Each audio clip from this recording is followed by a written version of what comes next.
Welcome to Andhraprabha. నేను మీ Hema Malini. Mega hero Varun Tej తో కలిసి లోఫర్ సినిమాతో సినిమా ఇండస్ట్రీలో అడుగుపెట్టిన ముద్దుగుమ దిశా పటాని. ఈ అమ్మడు తెలుగులో మొదటి సినిమా నిరాశపరచడంతో ఆ తర్వాత ఆఫర్లు దక్కలేదు. ఆ సమయంలో బాలీవుడ్ లో ఈ అమ్మడు ప్రయత్నాలు చేసి సక్సెస్ అయింది. బాలీవుడ్ లో ప్రస్తుతం మోస్ట్ వాంటెడ్ హీరోయిన్ గా వరుస సినిమాల్లో నటిస్తుంది. తెలుగులో కూడా ఈ అమ్మడు ప్రభాస్ కి జోడీగా కల్కి సినిమాలో నటించింది.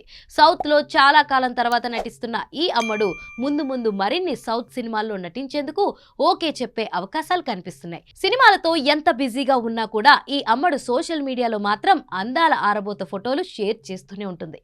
లేటెస్ట్ గా మరోసారి తెల్లటి డ్రెస్ లో అందాల పాలరాతి శిల్పం మాదిరిగా ఈ అమ్మడు కెమెరాకు ఫోజులిచ్చి చూపు తిప్పుకొనివ్వకుండా చేసింది. అందాల ముద్దుగుమ్మ దిశా పటాని సోషల్ మీడియాలో షేర్ చేసిన ఈ ఫోటోలు వైరల్ అవుతున్నాయి. ఇంతటి అందంను తెలుగులో వరుస సినిమాల్లో ఎప్పుడు చూస్తాము అంటూ తెలుగు ప్రేక్షకులు మాట్లాడుకుంటూ ఉన్నారు.